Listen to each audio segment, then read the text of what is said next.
impact of COVID-19 on the volume of remittance flows has been dramatic and swift, valued at a record $554 billion in 2019. Now, these transfers are expected to decline by almost 20% in 2020, according to the latest World Bank forecast. Now, this translates into a drop of $110 billion in available resources to cover for basic needs of millions of migrant families. Now, in Ghana, remittances contributed an estimated $3.8 billion to the economy, supporting many households. Today, Ghana joins the rest of the world to commemorate the International Day of Family Remittances. And to explore this further, I'm joined by Eric Kwame Akumenyi, who is Migration and Development Officer at the International Organization for Migration. Great to have you tonight on the program. So this year's Day of Family Remittances focuses on building resilience in times of crisis. Explain to us the relevance of this to recipients of remittances. Thank you very much, Daryl, and good evening to our viewers. So this year's International Day of Family Remittances is looking at building resilience in times of crisis, because we see that already the pandemic is impacting the volumes and also how much is sent in by way of remittances. Right. And we already know remittances is a major lifeline to most households, and therefore they are stretched in this era where the volumes are reducing and what have you. So IOM, together with its partners at the UN level, has set aside the 16th of June of every year to commemorate International Day of Family Remittances, where we raise awareness on the issue around remittances and how migrant families can be supported in terms of their contribution to development. And as you rightly stated, in Ghana, remittances contributed to about $3.8 billion. Right. And for us, this is quite substantial. And Ghana, I think, is the second highest in terms of recipients of remittances in the sub-region. So it's an important day for us, and it is key that we support families in times of this crisis. So the World Bank is forecasting a 20% fall in remittances due to COVID-19. Tell us the kind of support and initiative government can put in place to assist recipients here in Ghana. I think that is a very good question. What we see from IOM study is that remittances basically are used for consumption. So monies are coming in, monies are picked up at the banks, and then what you see is straight into consumption activities, buying of items, construction, and what have you. But what we believe in is that the Bank of Ghana, the Ministry of Finance, particularly the Financial Sector Division, can work together to address issues around remittances. So for instance, we know there are issues of high cost of transaction. So if you're sending in 200 US Ghana cedis, you are likely to pay a little around 7% of that amount in cost of transaction. And that also takes away a lot from the recipient.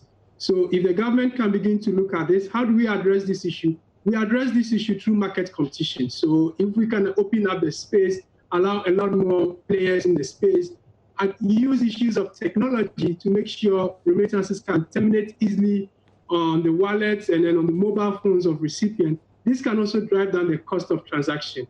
The Bank of Ghana can also look at working with the various stakeholders to look at ideation, the process of ideation. How do we develop innovative products on the market to make sure remittances are not just used for consumption, but then these are backed by remittance products. So financial institutions can introduce remittance-backed products. I know fintech like ZPay has what we refer to as the Remit Insure and Remit Savings, where a fraction of the remittance that are received are set aside as savings, in a scheme. And this, in a way, help the recipient to fall back in times of crisis on these savings that they make. So these are areas that the Bank of Ghana can support together with the Ministry of Finance and all the stakeholders. Yes, because I was reading this, that information we're getting from you, that Ghana in 2008 received $3.8 billion in remittances. So what areas or sectors of the economy are these remittances spent on, and why must government take interest in the flows of remittances? So that figure constitutes about 7.4% of GDP. So that is a huge size in terms of our GDP contribution. The sectors that this goes in directly, like I said, it goes to the household. So IOM study that was done in 2017 realized that remittances nearly doubled household income. So we are seeing that at the household level, a lot of consumption is taking place because of these remittances that are sent in. We also see that a lot of this goes into support the payment of medical bills. If we look at the economic or the analysis around the decision to migrate, we see that at times and in most cases, it's a family decision. And once the migrant is successful in this journey, the transfers normally come in to support the household.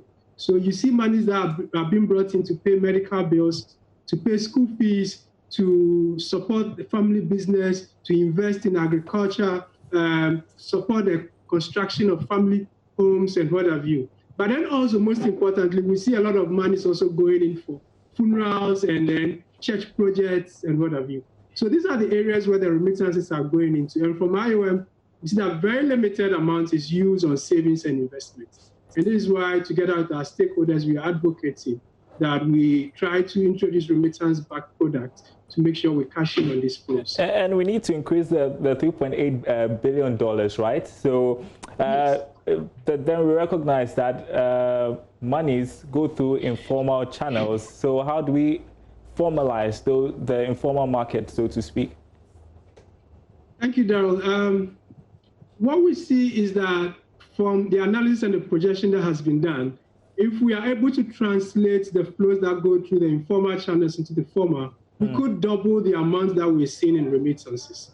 So for instance, you have a relative in the UK, and then you call to say, oh, can you please send me $200? Say, okay, I know this Aboagye in Tudu, go and see this Aboagye, and then you could pick up the same amount. And these monies are not going through the mainstream financial sector, so we could pick up these flows and have them fully recorded. What the government can do is to begin to talk to the users of these services. What we know is that from the interviews that we have done, cost of transaction is a major driver to why people will use the informal channels. That's true. Then we also know that issues around KYC, being able to produce some form of identification is also a major driver. And I would want to believe once we make progress with the national identification system, we will be able to address issues of KYC. Then we also see issues around trust with the financial system, that most people don't have that enough trust in the financial system to be able to send money through the mainstream financial sector. It would take a lot of awareness. It would take a lot of sensitization. Right. And that's what IOM, together with our stakeholders, are doing as part of the International Day of Family Remittances. All right. So finally tonight, what next beyond this year's campaign, and how can government leverage remittances to drive development? Thank you. Beyond the day, what we also have set up is the National Remittance Task Force. And this task force has been set with support from the International Federation of Agricultural Development, IFAD. And the task force has been meeting in the last 2 months to try to see how we could come up with recommendations working with government to leverage remittances for development. So the next phase will be to work with all the stakeholders in the space, from remittance service providers, from telecom operators, from the government side, and from development partners on how we could address the bottlenecks in terms of remittances, reduce the cost of transaction, which globally per the SDG target is about 5%, and even much more down to 3% in the years to come. So this is what the focus is. This is what the energies are being channeled into to make sure we reduce the cost of sending remittances. And what does that mean? What that means is that we free up money for the recipients of the remittances, because the 7% that was paid in cost of transaction could be added up to whatever is being received at the end of the day. What we're also finally advocating for is some form of a price comparison site, because we know there are various corridors through which monies are sent, but then how much does it cost us when we are using these channels? So for instance, if I'm using World Remit, or I'm using Small World, or I'm using MoneyGram, how much is it going to cost me? So if the regulator is able to put together some form of a price comparison site, then from the sending side, they know that if I'm sending in $100, at the end of the day, this is what is going to get to the family back home. Then we'll be able to make sure there's competition and then increase whatever comes to the household level. Thank you very much, Darryl. Right, and I don't know if it's okay to say Happy International Day for family remittances.